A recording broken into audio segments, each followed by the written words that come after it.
herself lived here for a number of years and worked in TWA. She herself has gone on to become an extraordinarily successful businesswoman, and we are extremely honored to have back with us to share her experiences and her successes a former resident of the Ventura Youth Correctional Facility. Would you please welcome Martha Trongosa.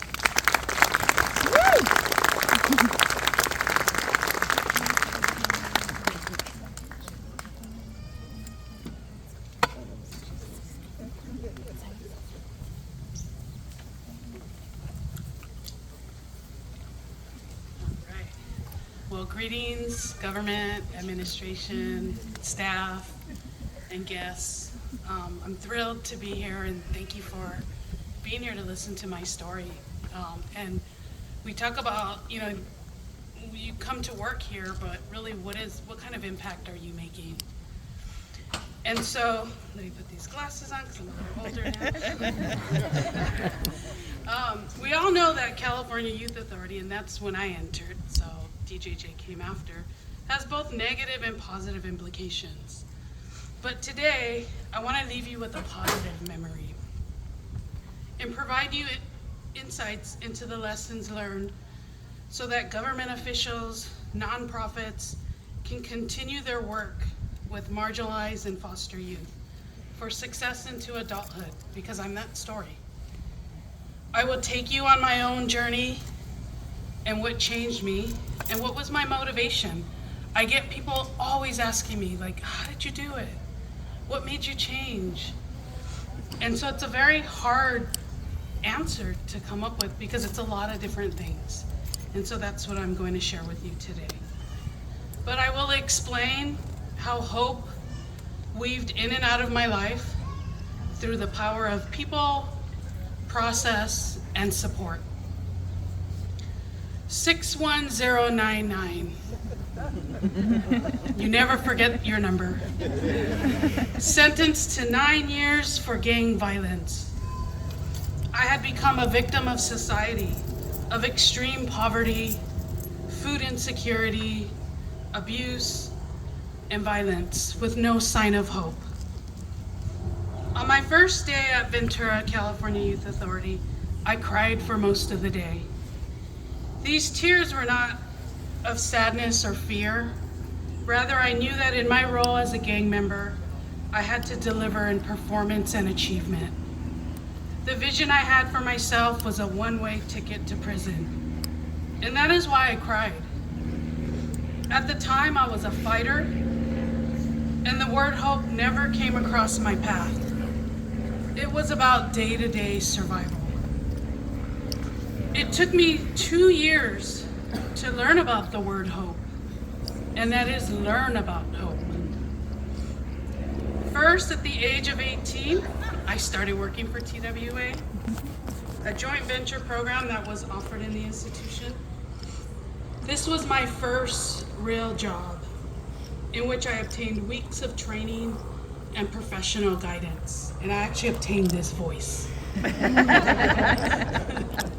it was very different. I built round the world journeys for wealthy customers. I had friendly conversations about people visiting family and helped many customers solve traveling problems. But here I was serving my time in an institution dealing with life. It wasn't until I started working that I appreciated the value of the dollar. It was this transformative impact of not being able to buy simple things like shampoo and socks, shoes. But it was also the respect that I obtained from customers and from the staff. I had better things and a glimpse into a better life that I never had access to. Money will not buy happiness, but the things that money can provide, such as access to education, respect, and acknowledgement that I existed. This is when I became hopeful in life. Like a drug, I wanted more feelings of success. Second, I started my education journey with the collaboration of Ventura College. Ignorant to the career opportunities of the world, I gravitated toward Western civilization and child psychology.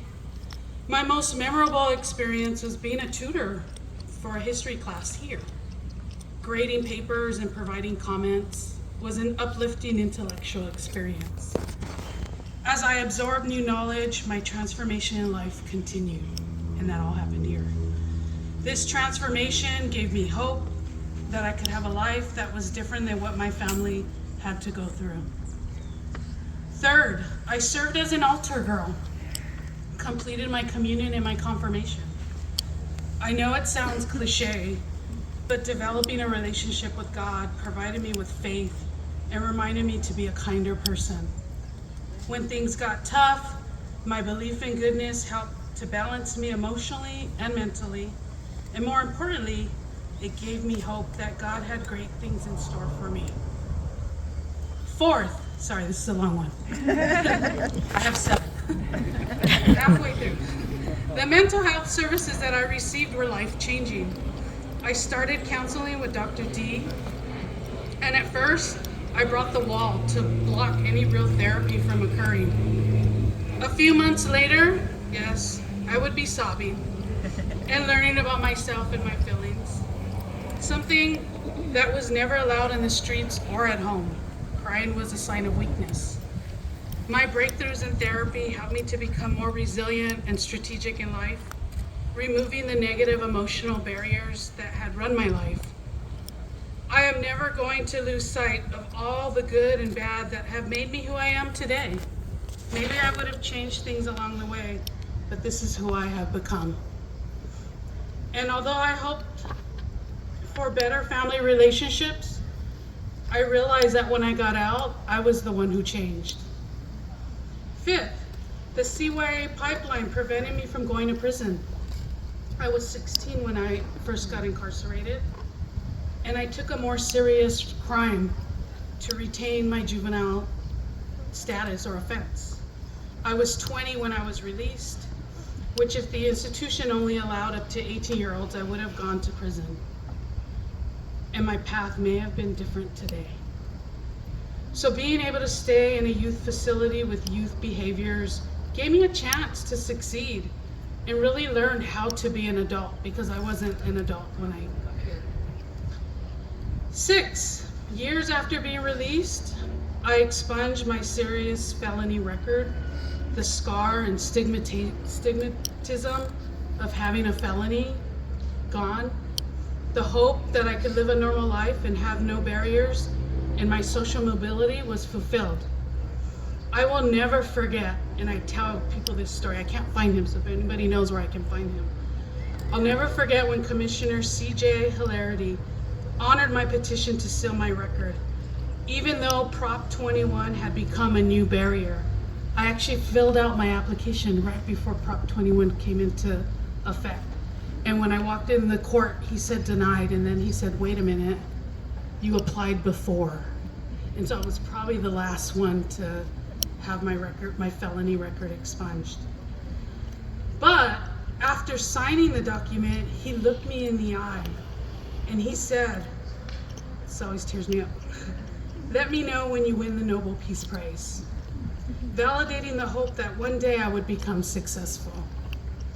Lastly, I want to talk about 3 things that I live by today, and that is honesty, respect, and integrity. When I was a knucklehead, young and angry, I didn't get much of these 3 things, and in many cases, the staff gave back what you gave them. However, in other cases, staff looked beyond this and tried to teach these 3 attributes.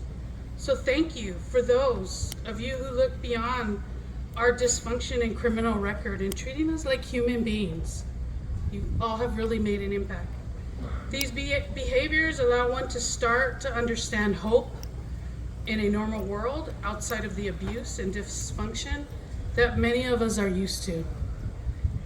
Before I end this speech, let me tell you who I have become.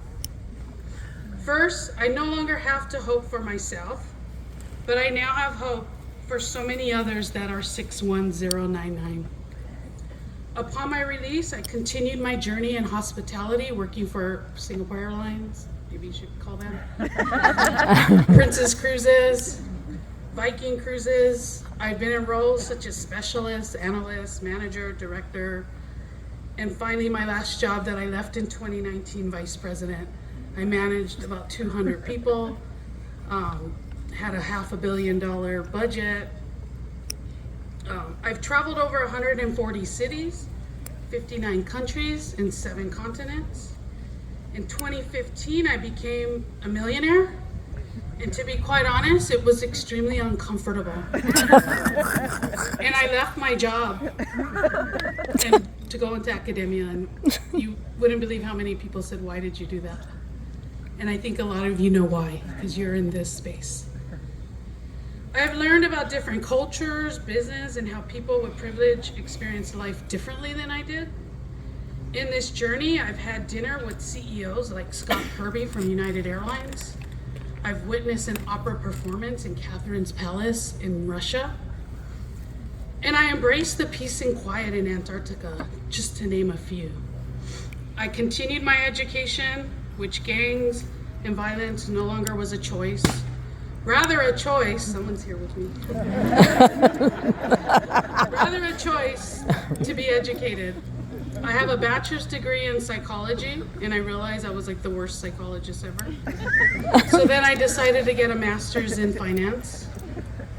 And recently, I've been working on my PhD in marketing. And as a matter of fact, I just turned in my dissertation yesterday.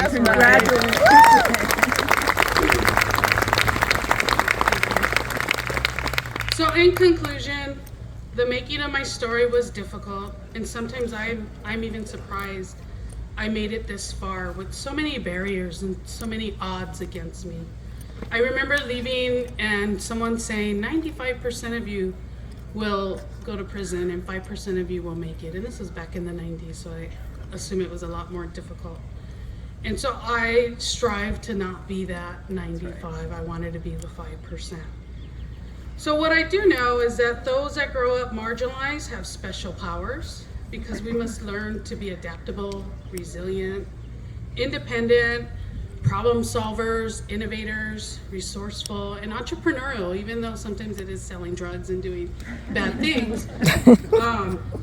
What we don't have is the knowledge on how to navigate societal systems, such as education opportunities, mental health services, job services, and sometimes common social skills. And I'll just share with you, because I'm probably over my time, but on my first professional dinner, I didn't eat because I didn't know how to use my place setting. And so I just kind of played with my food and thought, okay, I don't want to do anything wrong, so I'm just not going to eat. And so although youth incarceration numbers have come down, 20,000 in 1996 when I was released, to about 2,500 last year. Yes, I did my homework. There is still a need for governments and nonprofits to contribute to youth, social mobility, into adulthood, some research that I'm looking into, through similar programs that gave me hope and made me successful. Thank you for listening, and I look forward to seeing more positive change in the juvenile justice system. I leave 61099 here today, and next month, soon to be Dr. Troncosa. Oh!